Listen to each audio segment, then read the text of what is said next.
बरेली विवाद होता है और तुरंत योगी आदित्यनाथ जी एक्शन मोड में आ जाते हैं और कहने लगते हैं कि डेंटिंग पेंटिंग करना पड़ता है। बहुत सारे बयान देते हैं बरेली विवाद को लेकर के। लेकिन जब फतेहपुर मामला होता है, फतेहपुर मकबरे पर हिंदू संगठन के लोग चढ़ाई करते हैं, कानून के रखवाले कानून की हिफाजत नहीं कर पाते हैं, कानून के रखवालों पर लाठियां तक उठा ली जाती हैं, मकबरे पर चढ़ करके मुल्क के हालात को खराब करने की कोशिश की जाती है, धर्म विशेष का नारा लगाया जाता है, झंडा फहराया जाता है, लेकिन तब योगी आदित्यनाथ जी खामोश रहते हैं, चुप रहते हैं, मानो ऐसा लगता है कि उन्हें इस बात की कोई खबर ही नहीं।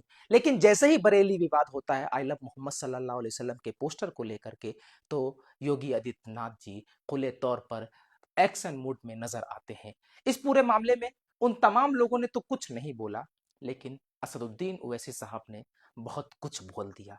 सो कॉल्ड सेकुलरिज्म वाली पार्टी के नेता ये कह रहे हैं, जब उनसे सवाल किया गया तो वो ये कह रहे हैं, खास करके तेजस्वी भैया, जब उनसे आई लव मोहम्मद सल्लल्लाहु अलैहि वसल्लम के पोस्टर को लेकर के मीडिया वाले ने सवाल किया तो साहब कह रहे हैं कि अभी मेरा हमारा ध्यान बिहार में ध्यान है। बिहार में है। राहुल भैया तो ट्वीट तक नहीं करते हैं। बरेली विवाद होता है और मुसलमानों पर एफआईआर होती है, लाठीचार्ज होती है, अब लोगों के घर बुलडोज हो रहे हैं, सब कुछ हो रहा है, लेकिन राहुल भैया कोई ट्वीट नहीं करते हैं। अखिलेश भैया 2 लाइन का ट्वीट करते हैं, लेकिन ना तो बरेली शब्द उसमें होता है और ना ही मुसलमान शब्द होता है, लेकिन वो बोल रहा है जो तुम्हारे लिए बोलता है। आज फिर बोला, जरा सुनिए, जिसे आप भाजपा की बी टीम कहते हैं, जिसे कहते हैं कि वो भाजपा के लिए काम करता है, लेकिन हकीकत यह है कि वो तुम्हारे हक के लिए काम करता है, तुम्हारे लिए बोलता है। जरा सुनिए। देश के मुख्यमंत्री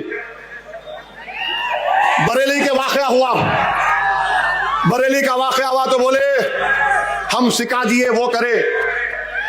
अरे मुख्यमंत्री बाबा, वो फतेहपुर की दरगाह में गुंडे घुस गए,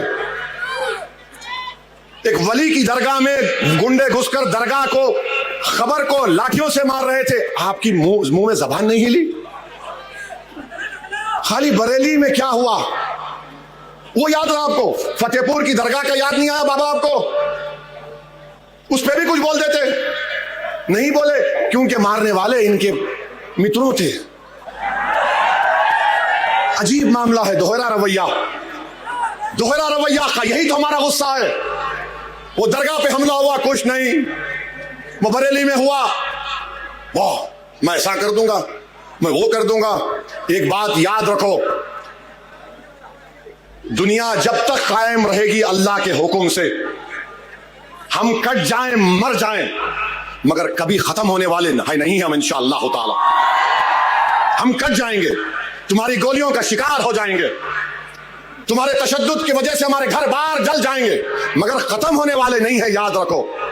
अगर खत्म हो जाते तो फिर करबला के लोग अब तक जिंदा हैं, इमाम हुसैन जिंदा है, अहले बैत जिंदा है और यजीद मलून मुर्दा है।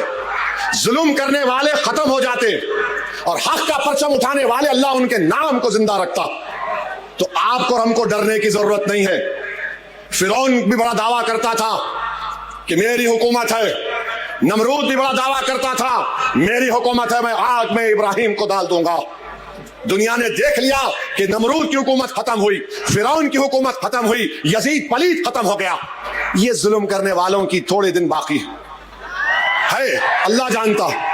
मगर अपनी हिम्मतों को बुलंद रखिए, डरने और घबराने की जरूरत नहीं। मुसलमानों, सो कॉल्ड सेकुलरिज्म वाली पार्टी के नेता जिनको आप अपना कीमती वोट देकर के सत्ता तक पहुंचाते हो, वो मजबूत तो हैं, लेकिन आपकी आवाज मजबूती से नहीं उठाते हैं।